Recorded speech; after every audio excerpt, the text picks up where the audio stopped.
ఈ ఫోటోలో ఉన్న వ్యక్తిని చూడండి. సినిమా హీరోలా చార్మింగ్గా కనబడుతున్నాడు కదూ. సినిమా హీరో అయినా సరిపోయేది, కానీ భగవంతుడు వీడిని ఒక దేశద్రోహిగా పుట్టించాడు. ఇండియాలో పుట్టి ఇండియాలో పెరిగి ప్రస్తుతం ఎక్కడో విదేశాల్లో ఉంటూ ఇండియాపై విషం క్రక్కుతూ వీడియోలు చేస్తున్నాడు. వీడి లక్ష్యం దేశం ముక్కలు ముక్కలవ్వడం, అత్యధిక సంఖ్యాకులైన హిందువులు సర్వనాశనం కావడం. ఇంతకీ వీడి పేరు చెప్పలేదు కదూ, ధ్రువ్ రాఠీ. అచ్చం ధ్రువ్ రాఠీలాగే ఆంధ్రప్రదేశ్లో కూడా ఒక తెలుగు మహిళ ఉంది. ఆవిడ కూడా దేశద్రోహే. ఆవిడ కూడా ఇండియా ముక్కలు ముక్కలవ్వాలని కోరుకుంటోంది. ధ్రువ్ రాఠీలాగే హిందువులంటే ఈవిడికి కూడా ఎలర్జీ.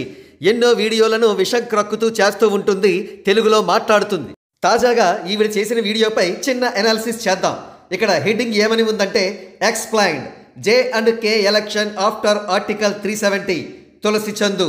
ఈవిడ చేసిన లెంగ్దీ వీడియోకి సంబంధించిన క్రక్స్ ఏమిటంటే, జమ్మూ అండ్ కాశ్మీర్లో త్వరలో ఎన్నికలు జరగనున్న నేపథ్యంలో పరిస్థితులు ఎలా ఉన్నాయి, ఏ పార్టీ పరిస్థితి ఎలా ఉంది, ఏ పార్టీకి గెలిచే అవకాశాలు ఉన్నాయి.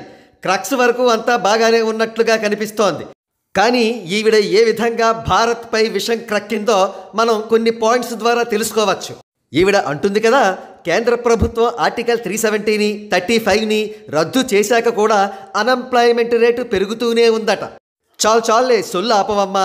అసలు 35Aని రద్దు చేసిందే కాశ్మీర్కు కార్పొరేట్ కంపెనీలు వస్తాయని, అన్ఎంప్లాయ్మెంట్ రేట్ను తగ్గిస్తాయని, ఎంతోమందిని క్రొత్తగా రిక్రూట్ చేసుకుంటాయని కదా. ఆ పాయింట్ మాత్రం నువ్వు చెప్పవేం అంటున్నారు విశ్లేషకులు. ఇంకో విషయం కూడా చెప్పింది. ఆర్టికల్ 370 మరియు 35A రద్దు చేశాక కూడా కాశ్మీర్లో ఉగ్రవాదం కొనసాగుతోంది అని అంటుంది. అసలు నీ బాధ ఏంటి? ఆర్టికల్ 370 రద్దు కాకుండా ఉండాల్సిందని కోరుకుంటున్నావా? కాశ్మీర్కు ఎల్లప్పటికీ స్వతంత్ర ప్రతిపత్తి ఉండాలనే కోరుకుంటున్నావా? కాశ్మీర్లో నిరంతరం భారత్ జెండా కాకుండా అదేదో పిచ్చి జెండా ఎగరాలని కోరుకుంటున్నావా? సింపుల్గా చెప్పాలంటే కాశ్మీర్ను పాకిస్తాన్కు అప్పచెప్పాలని అనుకుంటున్నావా? అదే నిజమని తన వీడియో క్లైమాక్స్లో తను చెప్పిన విషయం ద్వారా బయటపడిపోయింది. అది ఏమిటంటే, కాశ్మీర్ ఎన్నికలు ఆర్టికల్ 370కి రెఫరెండం అంట. అంటే ఒకవేళ కాంగ్రెస్ మరియు ఎన్సీపీ పార్టీలు గెలిస్తే ఆర్టికల్ 370 రద్దును వ్యతిరేకించినట్టేనట. ఇది ఈ తులసి చందు యొక్క విషపు వీడియో. అంతేకాదు, ఇటీవల రాహుల్ గాంధీ కాశ్మీర్కి వెళ్ళి కారు కోతలు కూసిన వీడియో క్లిప్పింగ్ను కూడా చూపించింది ఈ తులసి చందు. ఆ వీడియోలో రాహుల్ గాంధీ ఏమన్నారంటే, కాశ్మీర్లో నేను నడుస్తున్నట్లుగా, నేను ఫ్రీగా తిరుగుతున్నట్లుగా మోడీ ఎందుకు తిరగడం లేదు అని ప్రశ్నించారు. అవును బాబు, నువ్వు ఉగ్రవాదులతో సంబంధాలు డైరెక్ట్గా పెట్టుకున్నావు. కాశ్మీర్ను తీసుకువెళ్ళి పాకిస్తాన్కి అప్పగించాలనుకుంటున్నావు.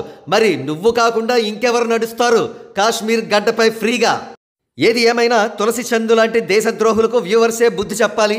బుద్ధి చెబుతున్నారు కూడా. తులసి చందు చేసే వీడియోల క్రింద కామెంట్ బాక్స్ చూస్తే మనకు అర్థం అవుతుంది తులసి చందు వీడియోలపై ఎంతటి వ్యతిరేకత ప్రజల్లో ఉందో.